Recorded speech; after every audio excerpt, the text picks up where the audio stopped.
하나님의 말씀은 맛있습니다. 하나님의 말씀은 즐겁습니다. 하나님의 말씀은 생명과 행복을 줍니다. 500독 성경 통독 훈련 원장입니다. 여수 살리는 교회 임기환 목사가 하나님의 말씀을 봉독하고 전하는 시간입니다. 함께 하시면 기적이 일어납니다. 알람을 설정하시고 들으시면 좋겠습니다.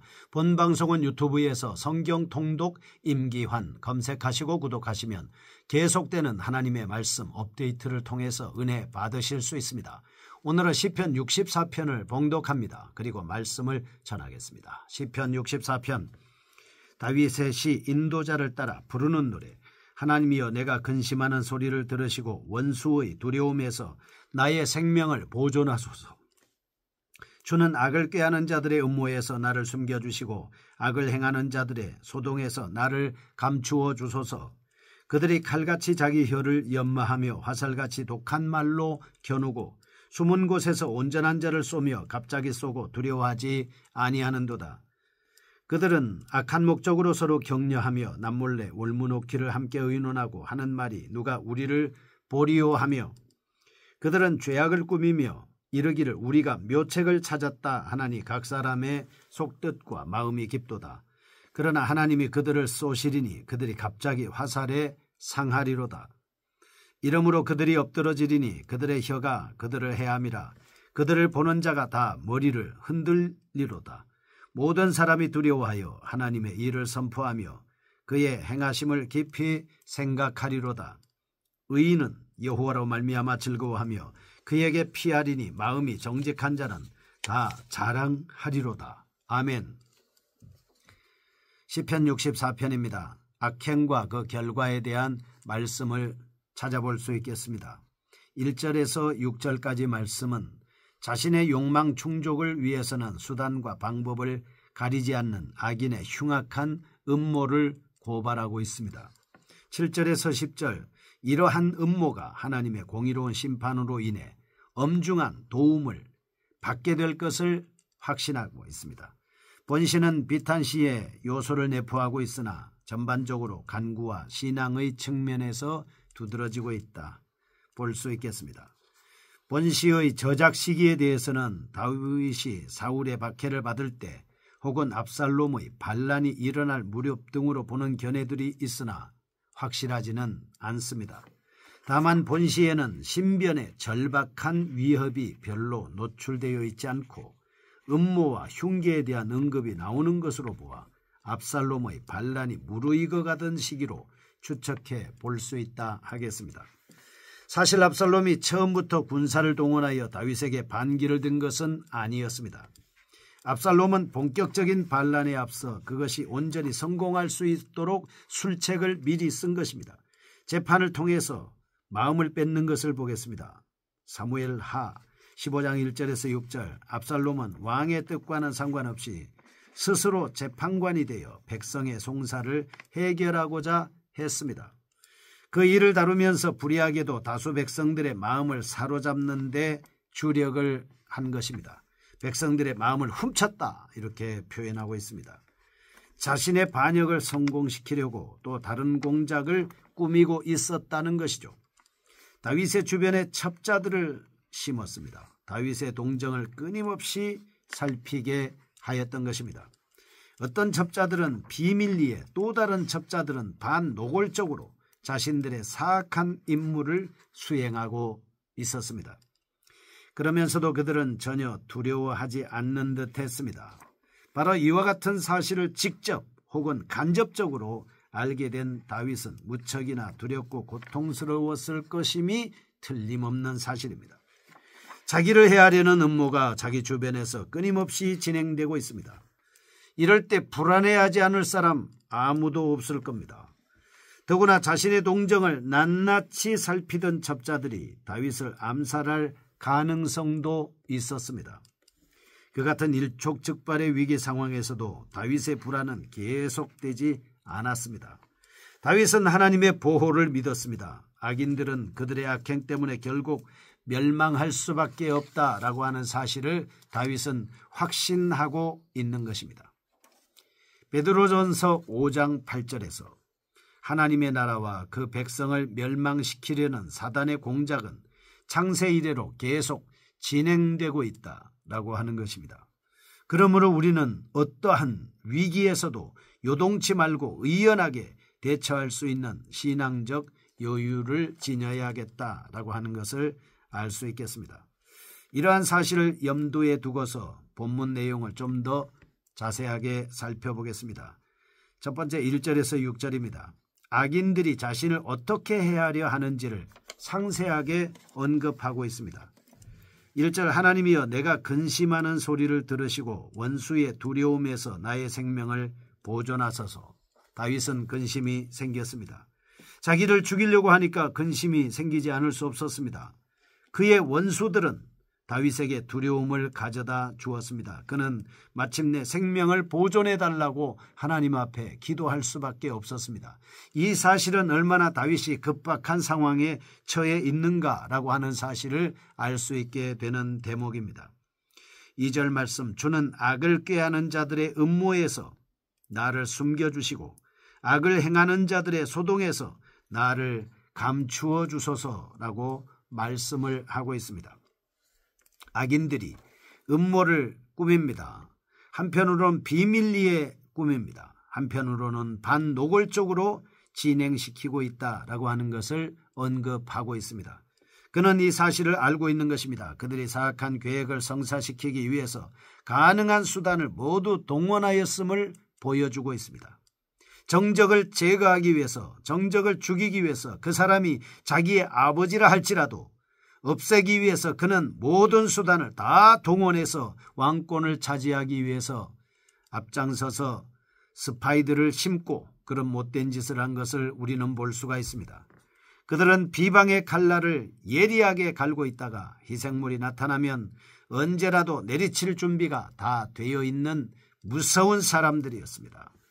3절 그들이 칼같이 자기 혀를 연마하며 화살같이 독한 말로 겨누고라고 말씀을 하고 있습니다. 그들의 입에서 나오는 말은 칼 같은 말이었습니다.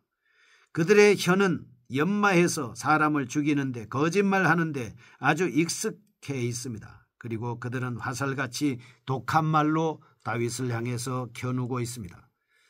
해가 되는 말이라면 거짓말이라 할지라도 음모라 할지라도 꾸며내는 말이라 할지라도 조작된 말이라 할지라도 그들은 먹이를 잡기 위해서 수단과 방법을 가리지 않고 있습니다. 4절입니다. 숨은 곳에서 온전한 자를 쏘며 갑자기 쏘고 두려워하지 아니하는도다. 그들은 숨어서 온전한 자 다윗을 쏴서 죽이려고 했습니다. 갑자기 쏘려고 했습니다. 그러나 다윗은 두려워하지 않는다라고 말씀을 하고 있습니다. 그런데 그들이 희생물로 삼으려는 것이 완전한 자, 곧 의인이라는 점이 문제였습니다. 이에 따라 그들의 포악성은 심화되었습니다. 그들은 도리어 악행을 경쟁적으로 일삼았을 겁니다. 여기서 우리는 이사야 59장 7절 행악하기에 빠르고 무지한 피를 흘리기에 신속한 악인의 전형적인 모습을 목도하게 되는 것입니다. 사무엘상 24장 13절에 악인들의 특성을 악을 행하기를 즐겨한다라고 되어 있습니다. 그렇죠. 악을 행하는 것이 재밌으니까 악을 저지르는 거 아니겠습니까? 죄 짓는데 재밌으니까 죄를 짓는 것 아니겠습니까? 악인과 죄인들의 특성은 그것을 재미로 한다는 사실입니다.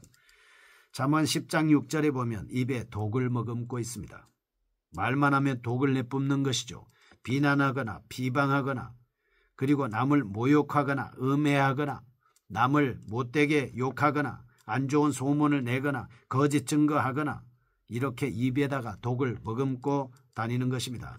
입에 마귀가 들어있다, 뱀이 들어있다라고 하는 것을 알 수가 있습니다. 시편 58편 3절 그들은 거짓말을 즐겨합니다. 거짓말을 재미로 하는 것이죠.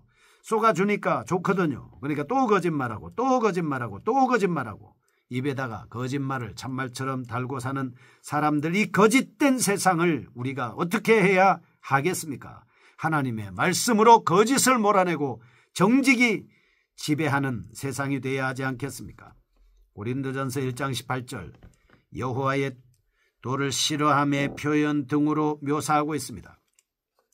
물론 이 악인들이 그렇게 흉폭하게 악행을 저지를 수 있었던 원인은 하나님께 대한 두려움을 갖고 있지 않았기 때문입니다. 그렇다고 하여 그들이 하나님께 대하여 전에 문외한 것은 아니었습니다. 그들은 그래도 신정국가 이스라엘에서 살고 있던 자들이었습니다. 성소의 종교의식에 참여했고 또한 율법의 말씀을 암송하기도 하였습니다. 그들은 이처럼 외형적으로는 여호와 종교의 숭배자들이었습니다. 하지만 마태복음 15장 18절 그 악인들은 입으로는 여호와를 부르나 마음으로는 하나님과 전혀 무관한 자들이었습니다. 그래서 하나님께 대하여 그리고 하나님께서 내리실 징벌에 대하여도 아무런 두려움을 갖지 않았습니다. 바로 이것이 악인들로 하여금 자기 마음대로 행하게 만드는 원인이었던 것이다 라고 하는 것을 알 수 있습니다. 이런 내용을 통해서 인간은 로마서 3장 15절 선에 대한 지향성보다는 악에 대한 지향성이 훨씬 강하다라고 하는 것입니다. 로마서 9장 1절과 2절 인간의 양심이란 예수 그리스도 안에서 거듭났을 때 비로소 그 기능이 정상적으로 발휘될 수 있다라고 하는 것이죠. 셋째 마태복음 22장 32절 어떤 신관을 소유했는지가 곧 그 사람의 행동 양식을 결정한다 볼 수 있습니다. 둘째 7절에서 10절입니다. 그러나 하나님이 그들을 쏘시리니 그들이 갑자기 화살에 상하리로다. 이러므로 그들이 엎드러지리니 그들의 혀가 그들을 헤아림이라. 그들을 보는 자가 다 머리를 흔들리로다. 모든 사람이 두려워하여 하나님의 일을 선포하며 그의 행하심을 깊이 생각하리로다. 의인은 여호와로 말미암아 즐거워하며 그에게 피하리니 마음이 정직한 자는 다 자랑하리로다 말씀합니다. 악인들의 파멸을 확신 있게 내다보았습니다. 앞에서 악인들의 포악성을 낱낱이 고발한 시인은 여기서는 그들이 스스로의 악행에 따른 형벌로 결국 망하게 될 것을 말하고 있습니다. 그러나 악인들은 악행을 일삼으면서 자신들이 벌을 받게 되리라는 생각을 전혀 하지 않았습니다. 우선 그들은 자신들의 음모는 아무도 모르며 자신들의 악행 역시 그 누구에게 의해서도 결코 발각되지 않는다고 보았던 것입니다. 더구나 그들은 하나님의 존재를 부분적으로나마 인정했는지는 모르지만 하나님이 인간 역사에 깊이 개입하고 계시다는 사실에 대해서 인정하지 않았습니다. 그래서 그들은 의인을 해치려는 계교가 누구에 의해서도 방해받을 수 없고 결국 성공할 것이라고 착각하였습니다. 추측하건대 그 악인들은 머지않아 온 세상이 자신들의 지배 아래 놓이게 될 것이라는 꿈에 부풀어 있었을 겁니다. 만일 그렇게 된다면 악인들은 지극히 교만하여져서 자신들의 흉폭함을 날로 더해갈 겁니다. 이에 따라 백성들이 당하는 고통은 극심하여질 것이 뻔했습니다. 게다가 소위 신정국가인 이스라엘에서는 하나님의 공의란 더 이상 의미가 없는 개념이 되어 버렸습니다. 언약 백성으로서 이스라엘이 담당해야 할 구속자적 역할이 완전히 포기될지도 몰랐습니다. 그러므로 하나님께서는 악인들의 득세를 계속 방관하지 않았습니다. 하나님께서는 악인들이 승리를 확신하고 있을 때 그리고 평안하다 호련히 그들을 징벌하셨습니다. 하나님께서는 그들의 악행을 원인에 근거하여 징벌이라는 결과로 보응하신 겁니다. 이로써 하나님의 공의는 밝히 드러났습니다. 본문 9절을 자세히 살펴보면 모든 사람이 두려워하여 하나님의 일을 선포하며 그의 행하심을 깊이 생각하리로다 말씀했습니다. 이런 말씀은 시인이 진정 소망하고 즐거워했던 것은 단지 악인이 파멸당하는 자체라기보다는 하나님의 공의가 실현되어 만방에 그 위엄이 선포되는 것이었습니다. 이 말씀을 통해서 첫째 마태복음 26장 52절 힘의 논리를 즐겨하는 자는 그것으로 인하여 멸망할 수밖에 없습니다. 둘째 성도들은 세력이 큰 악한 무리보다는 당장은 무기력해 보이는 의인의 무리와 함께하는 것이 궁극적으로 자신에게 유익함을 깨달아야 할 것입니다. 거룩하신 하나님 아버지여 공의와 정의롭게 하나님의 말씀에 바로 서서 온전한 길로 걸을 수 있는 저희가 되게 하여 주시옵소서. 예수님의 이름으로 기도합니다. 아멘. 여수 살리는 교회 임기환 목사였습니다. 지금 극동방송을 듣게 하세요. 기적이 일어납니다. 우리는 지금 생명을 전하고 있습니다.